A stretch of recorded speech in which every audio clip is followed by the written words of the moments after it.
By the 14th century, mage affairs throughout Europe and Asia were in a shambles. Mages everywhere were at each other's throats or dealing with the fallout of the past 2 centuries of chaos. It was in this sea of confusion that the idea of the Council of Nine was born, but it would take a series of visionaries, each building on the work of the predecessors, to bring that about, and a threat bigger than any of us. I don't know if you've ever heard of the Order of Reason or not. They aren't the same thing as the modern technocratic union. The Sons of Ether tell us as much when they left the union to join us.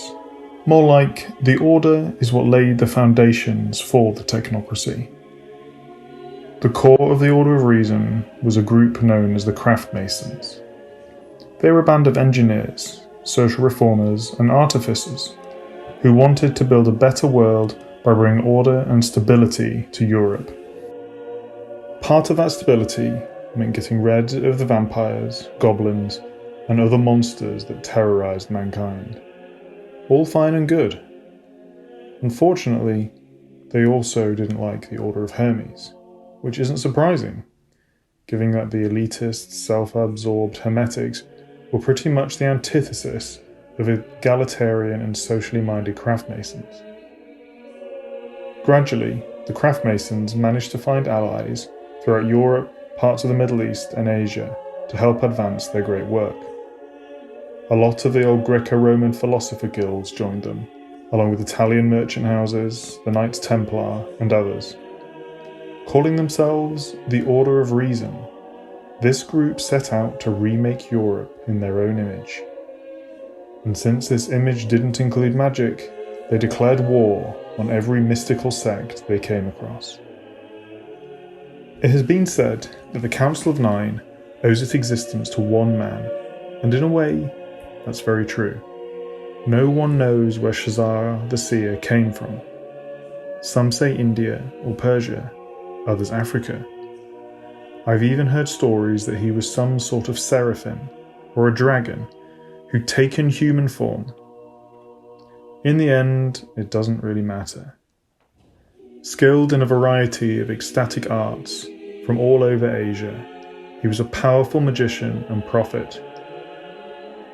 Haunted by drug-induced visions of doom and destruction, Shazaar attended a gathering of Magi in Persia, hoping to share details of his vision with others and gain new insights on his dilemma. This gathering, now known as the First Cabal, included mages from all over India and the Middle East, as well as smaller contingents from Africa, Europe, and China. The host was a Persian merchant, mystic and healer by the name of Sindar Rustam. He was a member of one of the Indian Chakravanti sects, and the Euthanatoi considered this gathering the formal founding of their tradition.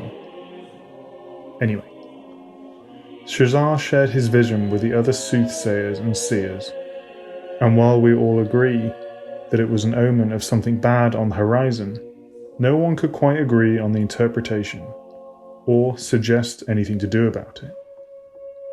What really happened next is lost to the sands of time, but the legend goes something like this. After leaving Shamashti, Shazaar travelled across the deserts of Persia until one night, while sleeping, a new vision came to him in a dream.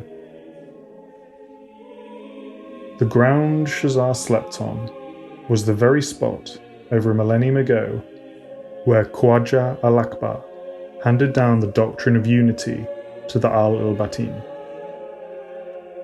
And now, Khwaja al-Akbar came to the seer and gave him the answers he sought. Shazaar was to go forth and gather every mage on earth, binding them into a single unified brotherhood. I have no idea if that legend is true or not. Shazaar could have just come up with answers on his own. He'd seen sects from 3 continents band together into Euthanatoi, and he could have easily spoken to the members of the Al-Batan at the Shamashti. Still, it's a nice story. Shazaar travelled through the Middle East, seeking others to believe in his new vision. Still recovering from the Mongol attacks a century before, The Al il-Batin showed interest in the Seer's idea. It was an extension of their own goals, after all, as did the newly formed Euthanatoi. Now, Shazaar had a bigger task ahead, getting the scattered, hostile, and self-centered mage sects of Europe to listen to him. He travelled all over Europe, speaking to dozens, if not hundreds, of will workers. Some listened, some dismissed his visions as the ranting of a madman.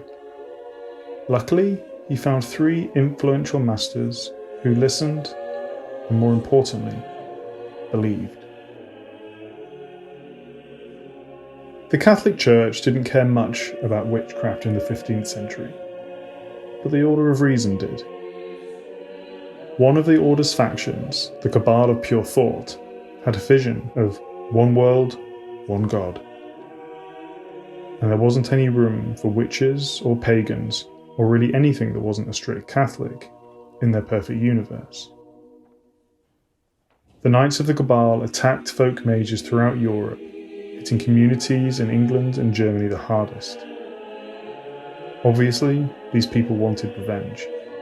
A shadow war raged across the British Isles as an alliance of peasant sorcerers, druids, and mystics hunted down their attackers.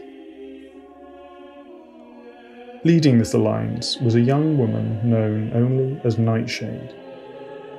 No one knows her real name. She was the sole survivor of a Cabal attack that left her friends and her family, everyone she cared about, dead. All she had left was revenge. She named herself after the most poisonous of plants, and brought death to those who had destroyed her life. In the process, she found a new family to care about, made up of fellow survivors. Revenge was replaced with a desire to protect her new family, and in that spirit, she listened to Shazaar's vision. By the 15th century, the Order of Hermes was falling apart. The Masasa War had torn them asunder, and the houses were at each other's throats. No house trusted the others, and many believed the Order's days were numbered.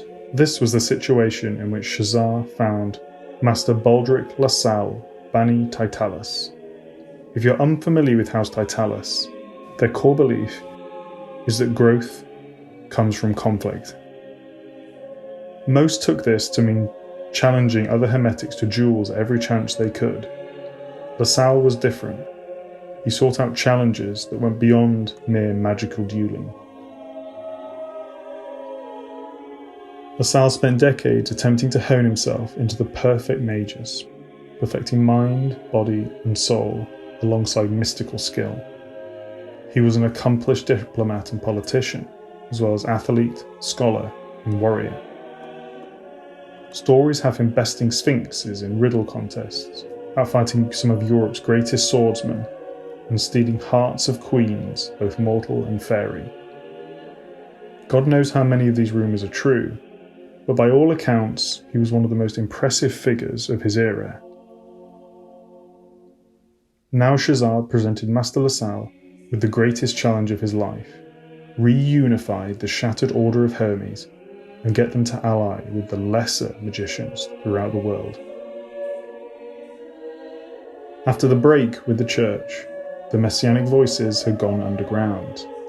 The Cabal of Pure Thought eagerly hunted down the heretics, turning them over to the Inquisition or just killing the rogues themselves.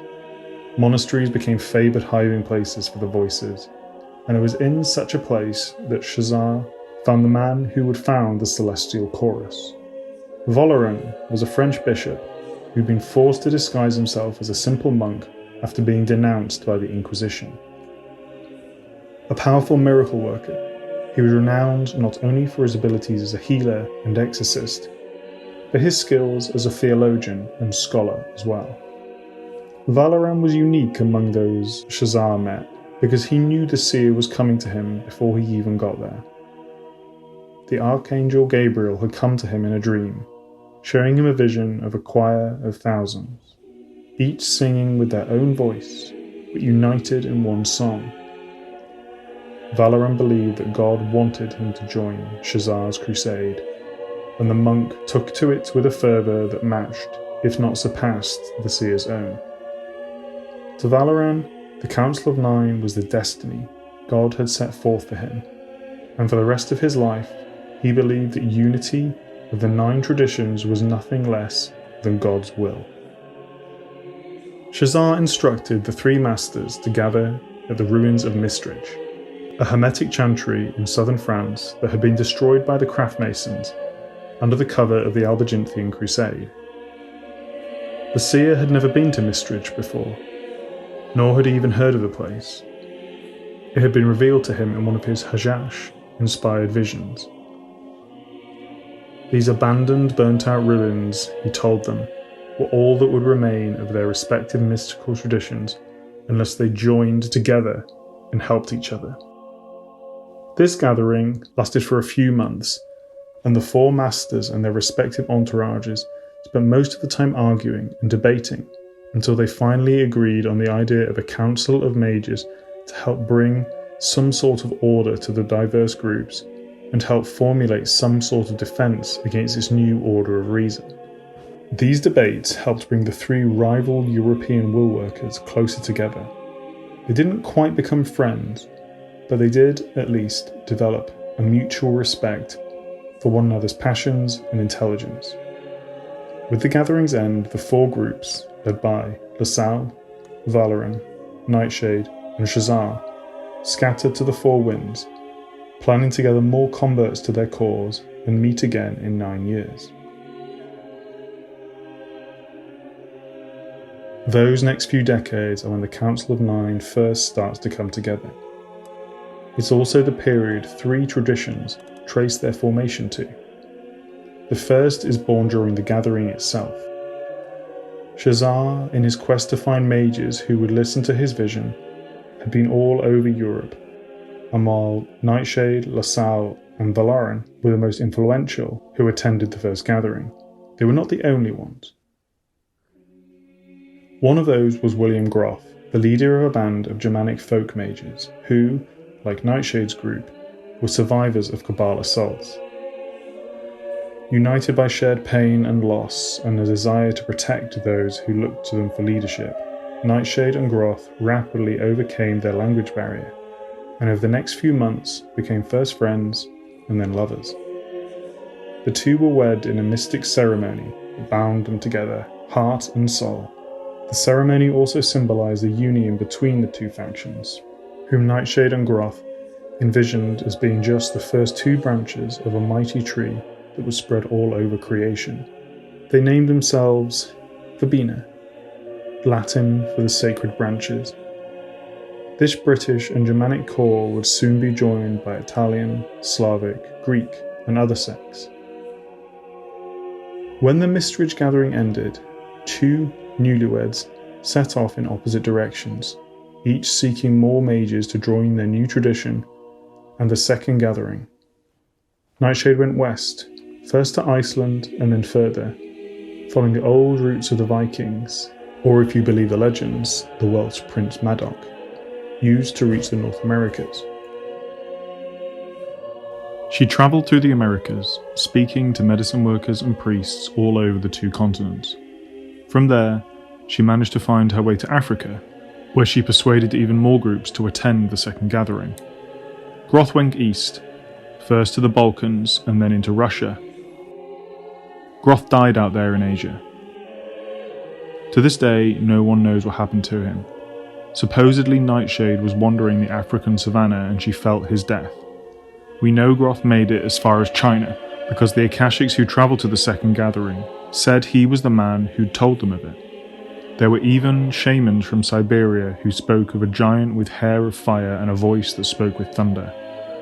William Groth became the first martyr of the Council of Nine, and the Verbena still honour his memory.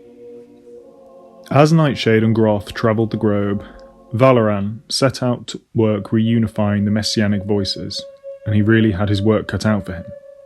The voices has been split among the Roman Catholic and Eastern Orthodox line for centuries, and a collection of offshoots, Cathars, Armenians, and even a few die-hard Celtic Christian holdouts, made things even more complicated. Luckily, Valorian had a gift for public speaking and was no slouch as a diplomat either. He shared with others his vision from the Archangel and worked hard to smooth over what differences he could. His faith and passion for the goal of unity proved contagious.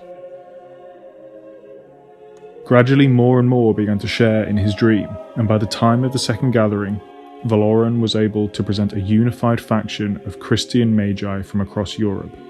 Over the next 2 decades, Valoran will be the driving force that transformed the Messianic Voices, Righteous Ghazi, and the Vishnu Haradhara into the Celestial Chorus. Shazaar, meanwhile, returned to Persia. While he'd been in Europe, 3 of his fellows had been busy organising a gathering of ecstatics from all over Asia and Africa. The seer returned, bringing with him representatives from the surviving Greek and Roman cults. The collection of mystics, visionaries, and seers became the Sahajiana, what you know as the cult of Ecstasy. It was here that Shazaar laid down the Code of Ananda, a set of laws and codes of behaviour that the ecstatics lived by. The cult had developed a reputation, here in the West at least, for being nothing more drug-crazed sybarites. Of course, if you believe that, you probably also believe the story making the Verbena out as nothing more than New Age crystal gazers, and the Euthanatoi as death-worshipping sociopaths. The code emphasises personal responsibility for one's actions, and respect for others, and these were the cornerstones Shazaar used for his new tradition. Master Lasalle, unfortunately, had run into a brick wall trying to persuade his fellow Hermetics to attend the second gathering. He spent 8 years in endless debates, secret meetings, and dual workings to make his voice heard and to convince others of the seer's vision. Lasalle burned up every favour and boon owed to him, and was forced to kill at least a dozen of his fellow Hermetics in personal combat. The seers of House Cimarron supported him, and so did the artificers of House Veritas. These 2 had some inkling of what was on the horizon, either through the mystical prophecy or simply from moving in some of the same social circles as the Order of Reason. The other houses either buried their heads in the sand, thinking that nothing could threaten the great and powerful houses of Hermes, or did nothing, paralysed by the fear of taking an action that might lead to repeat the destruction caused by the Masasa War. Finally, the choice was taken out of their hands. A year before the second gathering at Mistridge, the Order of Reason attacked Doistep. The Hermetics were caught off guard, and found themselves unprepared for a mix of clockwork war machines and faith-wielding knights that the Order threw at them. The siege lasted 5 months, only ending when the Hermetics were finally able to reactivate the wards and inscriptions they'd originally used to move the fortress from Turkey. Unfortunately, the Hermetics had added to their little clubhouse over the centuries, and no one had bothered to rig the new buildings for transport. Almost half of the fortress was left behind when the leadership bolted. Hermetics left nothing but their servants and apprentices to defend what was left. They were quickly overrun and massacred by the Order of Reason's soldiers.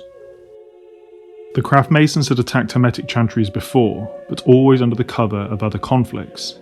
Now they'd openly attacked the Hermetic's pride and joy, the most important and most prestigious chantry. The Order of Hermes was now at war.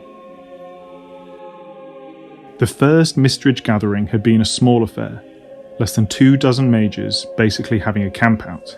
The second gathering had over 100 people there, from all over Europe, Asia and Africa. There were even a few from the Americas, so the stories go. Unfortunately, a gathering of that size attracted notice from the Order of Reason. They attacked the Mistridge gathering with every tool in their arsenal.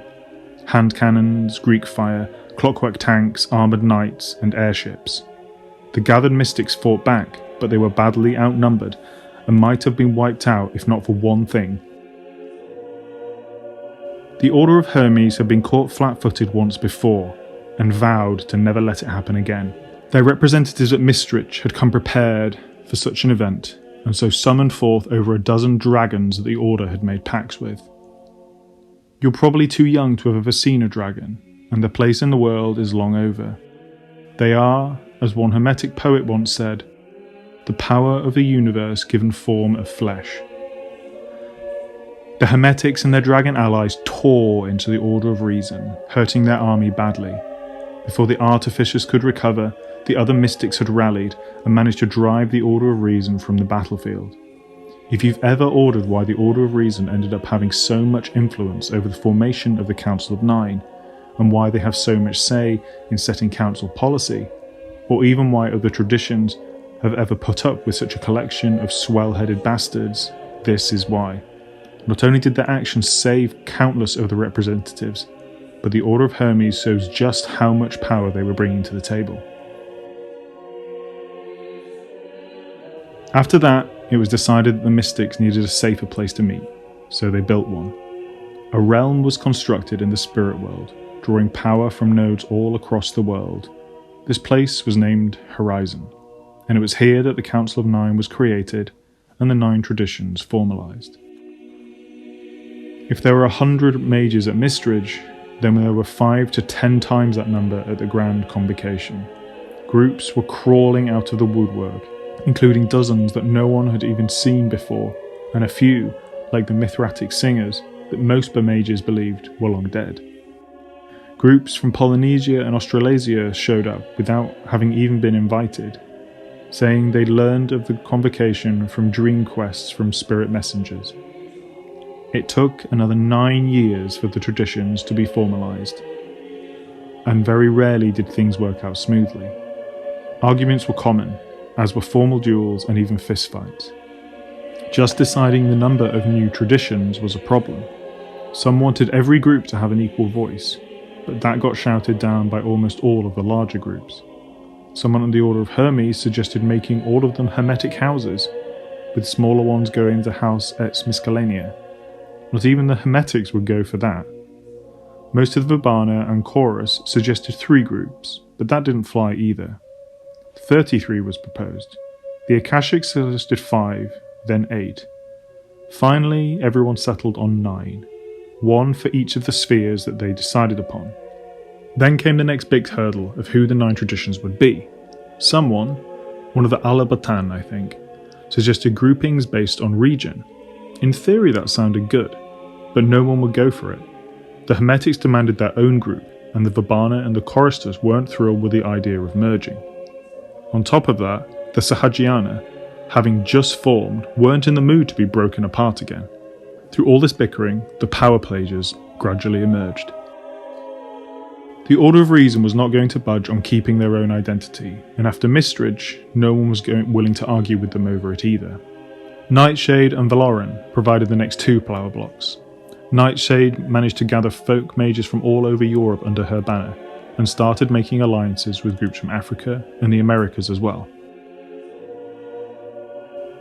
Meanwhile, Valoran, after years of theological debate and discussion with Muslim and Hindu leaders, had managed to turn the messianic voices, Righteous Ghazi and Vishnu Harahada, into something that could qualify as a confederacy. Shazaar commanded enough respect that the others listened to him, unifying under his leadership, and the Sahajiya continued to grow as they attracted more factions from Europe and the Americas under their umbrella. Chalak was the leader of the Chakravanti, and because of their alliance with the African Mab Zimbabwe and with European sects, he became the spokesman for mages across 3 continents. Likewise, the Al-El-Batan spanned most of the known world, and may have well been the largest faction in the convocation. After the Mongol conquest of China, the Akashic Brotherhood had managed to gain a fair amount of influence within the empire, and combined with their mystical and martial skill, they were the largest and most powerful sect of mages from the East Asia. It soon became clear that these groups would claim 7 of the 9 seats. The next seat was auctioned off in a backroom deal. The Solificanti were a small guild of European alchemists, who'd been founding members of the Order of Reason. They'd left, or been kicked out, depending on whom you ask, and decided to throw their lot in with the Council of Nine. The Crowned Ones, as they so humbly called themselves, used what they knew about the craft masons' strength and organisations to literally buy themselves a seat at the council.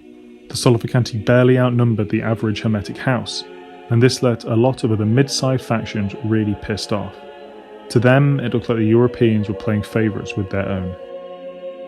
That left just 1 seat. Star of Eagles was a powerful medicine worker from the Powhatan Nation, part of what's now called North Carolina. He'd been invited to the convocation by Nightshade, and there he met Niobe, a princess of the Yoruba of West Africa. Together they decided to form a tradition for followers of the spirit path, a union of shamans and medicine workers from both of their lands, the Dream Speakers.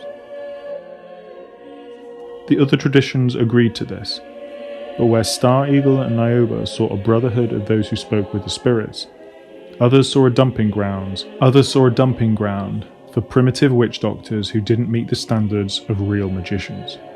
Obviously, this left a lot of bitterness among the will workers of Africa and the Americas, especially among those groups who were no more shamanistic than the Order of Hermes were.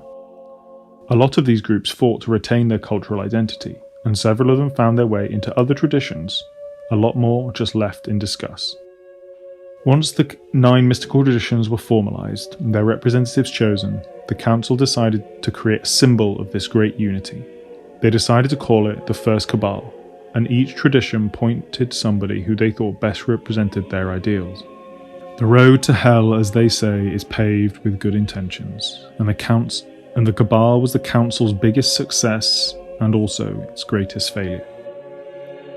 Like I said, each tradition picked someone they best felt represented their group. Unfortunately, no one stopped to consider how these people would work as a group. The chorus's choice was a sheltered nun who'd never been outside of her little corner of France, and here she was the only Christian in the group. The Euthanatoi at least had the common sense not to send someone who'd fought in the Himalayan wars in a past life, but that representative and the Akashic one still went to bed every night wondering if the other was going to stick a knife in their back. The Dream Speakers sent a Seneca warrior, and I'm still surprised that he didn't drop dead from smallpox or any of the other 100 diseases in Europe at the time. Still, in spite of their differences, the First Cabal was able to make a name for themselves, serving the council as ambassadors, explorers, and leg breakers. That is where everything began to fall apart.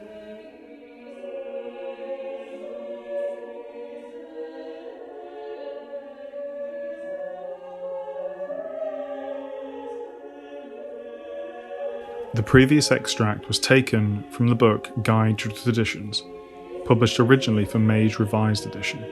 You can pick this book up from the Storyteller's Vault and the Onyx Path website, where you can also support the channel by getting my own Guide to the Traditions book, linked below. As always, thank you for listening for me today, and please subscribe if you can, and if you have any comments or questions, leave them in the section below. This has been the Hermetic Hipster, and thank you for watching.